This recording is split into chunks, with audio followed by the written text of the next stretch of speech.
So we have two sessions to discuss in our final discussion.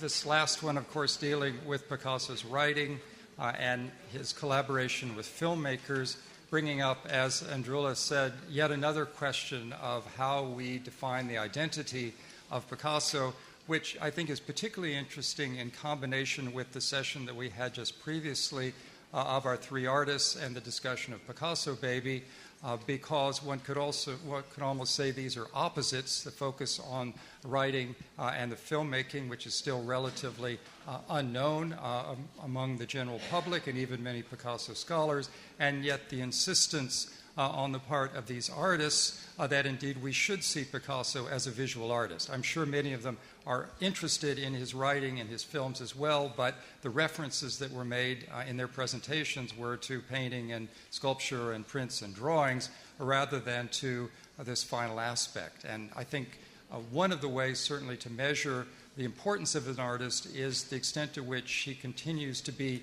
of relevance to leading artists of our time, and this is clearly one demonstration that that aspect of his work does continue to be extremely relevant.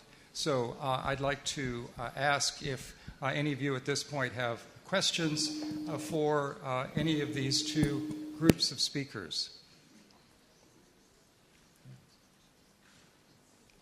Is that? Okay. One thing that struck me as I was listening to Mary Laura's presentation, and I'm not sure if I got this correctly, as it's hard to catch it as you were writing, but I believe you said that you saw his writing as a collage of metaphors that is more complex than painting. And I wondered if you might elaborate on how you see that as more complex or what the relationship might be. Oui, merci. J'ai juste introduit cette phrase parce que ça serait un exposé complet, parce que l'espace dans la continuité de la page est évidemment 4 fois plus grand que le format d'un tableau, ou même en collant différentes réalités ou en les mettant en perspective selon différents points de vue, vous êtes de toute façon enfermé dans un format qui n'est pas sans fin.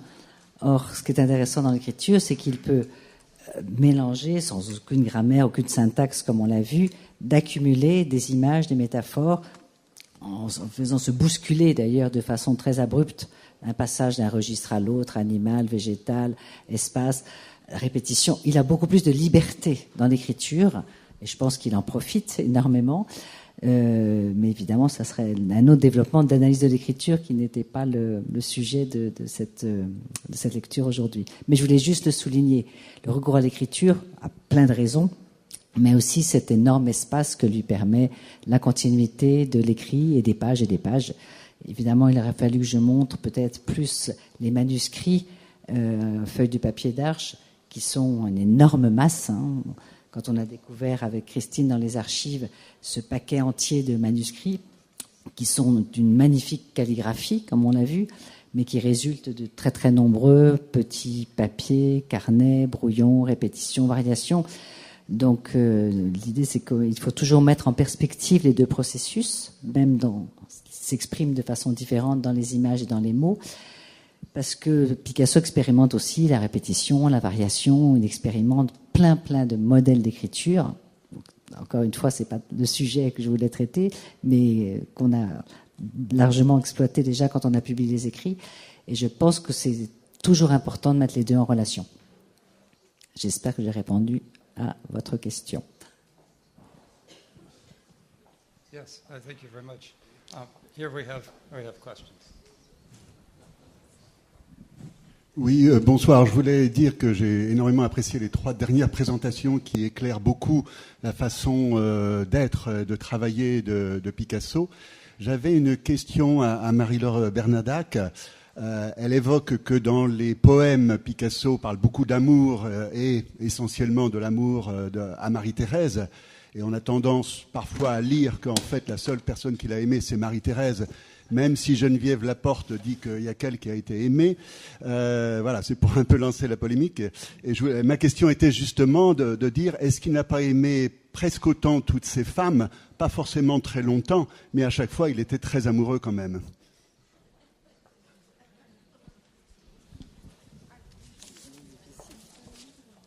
Oui, ça, je crois que c'est évident. Mais il se trouve que la date des poèmes, c'est de 35, enfin, l'essentiel de la production poétique, même si elle continue jusqu'en 59, commence en 35, donc au summum de l'histoire d'amour avec Marie-Thérèse, donc elle est très présente. Mais j'ai malheureusement été obligée de couper les phrases sur Dora Maar, qui sont tout aussi importantes, mais déjà beaucoup plus dramatiques. Dans le désir attrapé par la queue, on dit que c'est une belle fille intelligente mais bizarre. Tout ça finira mal. Donc là, il y a aussi quelque chose d'assez terrible. Donc elle est déjà la femme qui pleure. Et vous savez que dans le texte, Gros Pied fait l'amour avec la tarte. Et Picasso écrit « Fille publique traînée dans l'égout du studio artistique de Gros Pied par des désirs lubriques, toute nue devant un monsieur, un écrivain, un poète, toute nue avec des bas. » C'est peut-être très littéraire et très cochon. Je pense qu'on voit la diversité des sentiments amoureux qui sont toujours, bien sûr, entre amour et haine, destruction, reconstruction. Mais il se trouve que tout ce qui est dit sur Marie-Thérèse dans les poèmes est toujours d'une extrême tendresse et sensualité.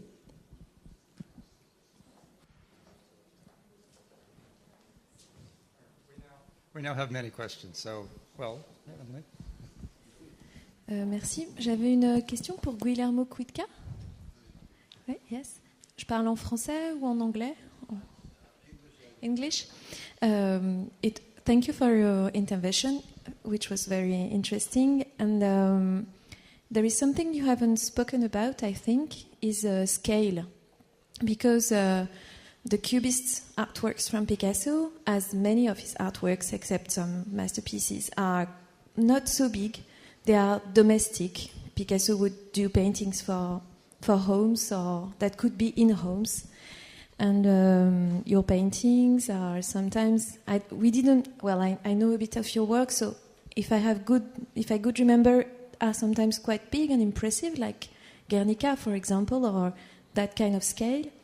So I was wondering, in this, maybe it's because of that experimentation with movement and the body, and you spoke about Pina Bausch. So what does it make to change from what you...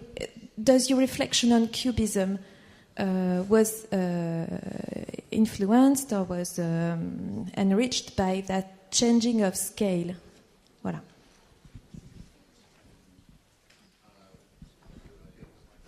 the microphone will come. Of course, I did mention probably that I moved from this domestic cubist scale to the Pollockian all over kind of scale. And I think you probably made it right. It's because my first take of this work was quite clueless, and movement was a part of it, a surface to move. I need space. And since I didn't know that it's going to look like that, maybe, painters, we might not know what we're doing, what we're going to do, but we generally start by segment of canvas or wood that is predetermined most of the time, and that's obviously made a big impact in the outcome of that. And I think I needed to be big to move around. I don't know if that explained a little bit. But also, maybe I have to think about it. But it's probably true that the shift of scale made that possible. That would be a good point. I'll think about it. Thank you. Guillermo, would you pass the microphone up to Gavin? Sorry, Pepe, welcome. Yes. I just want to get back to the question you asked originally, and the idea of the difference between writing and painting. And I always think of painting as a stream of consciousness, but it's a stream of consciousness edited. The film we just saw of the constant editing that Picasso goes through. And of course, he edits to present possibly the best result to a viewing public.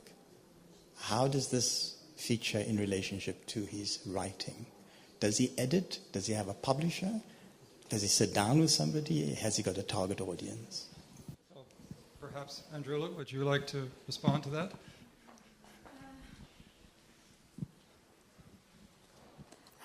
Peut-être pas répondre, mais rebondir à partir de ce qu'il a dit. C'est justement le propos aussi un peu de je n'ai pas eu le temps de développer sur la notion de faire autre chose que, entre guillemets, le modèle, et que Picasso est très souvent réduit en fait à un certain formalisme. Il faut les sortir. Et les exemples des artistes qu'on a montrés, c'est que, et bien sûr bien d'autres, peuvent être encore dans la similitude, dans une certaine continuité, mais qu'il y a bien des artistes qui échappent complètement, qui peuvent se relever de Picasso sans tomber en fait dans la question de la forme. Je sais pas. Oui, je pense que oui. So, yeah. Marie-Laure. Can I answer very quickly to the question? Only les deux pièces de théâtre ont été publiées. Le Désir, qu'a montré, et Les Quatre Petites Filles. Les poèmes n'ont jamais été publiés. Des extraits dans le cahier d'art. Et même l'enterrement a été publié après la mort.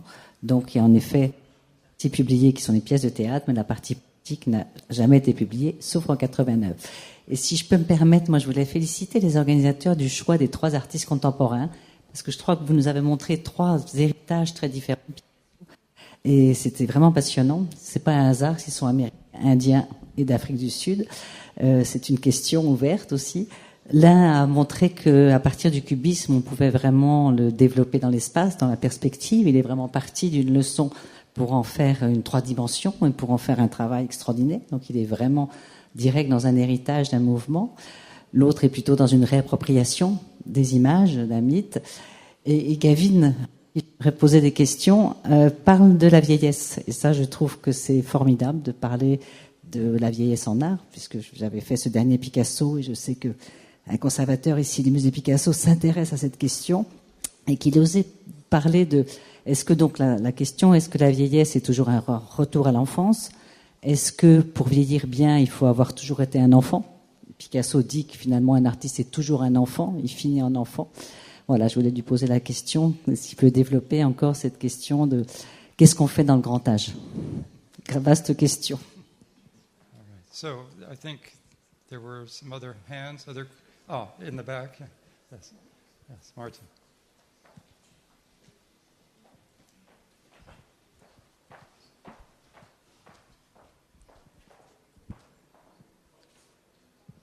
C'est plutôt une remarque qu'une question. Je me demandais si nous avons discuté vraiment dans les 2 dernières sections sur la question d'identité, mais plutôt sur la question d'intermédialité et intertextualité. Et surtout les communications de Nina Gross, de Marie-Laure et de Fabienne Bonino ont bien montré cette intermédialité. En même temps, on comprend aussi c'est toujours une mise en scène parfaite. Si Clouseau fait un film à Picasso et Clouseau dit à Picasso tu as encore 2 minutes à terminer ton tableau, c'est l'affection parfaite que le réalisateur du film pourrait faire. Alors, mais nous avons l'impression, ça c'est la réalité, mais en fait c'est la fiction, mais aussi l'installation du studio, c'est complètement fictif. C'est Picasso qui a installé quelques tableaux et quelques sculptures figuratives dans cet studio des films. Je crois que c'est très important. Et c'est aussi, si on regarde les différents rôles que Marie-Laure a tellement bien expliqué comme littérateur, comme poète, c'est toujours un rôle, une fiction que Picasso joue avec nous. Et je crois qu'il faut vraiment plutôt peut-être discuter, je m'excuse pour mon français, il faut plutôt discuter sur la question de la fiction que l'identité. Merci. An interesting viewpoint. So, are there other questions? I know, yes, Pepe's been waiting patiently.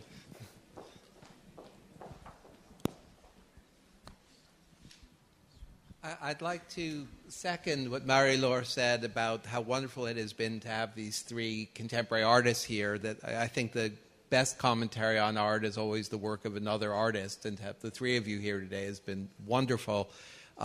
I have questions for all three of you, but in the interest of time, I just wanted to ask Gavin something, which was, in the early work you showed us, the references to Picasso are clear, and their relevance to Africa is clear enough. I'm very curious about the iconography of your more recent work, which seems to speak somehow to the Picasso surrealism of the 1930s. But perhaps that's just a shot in the dark. I wondered if you could say a bit more about that. Pepe, yes, it is a shot in the dark. I'm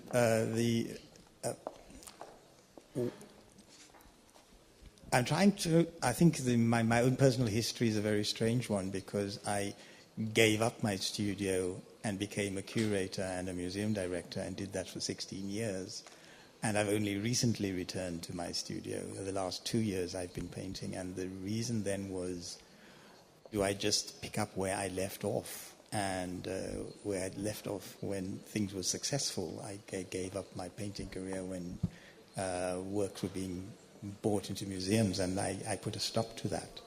And so starting again required something different, something which was almost contrary to where my practice was and where my thinking was 16 years ago. And things, of course, have changed in that period quite dramatically.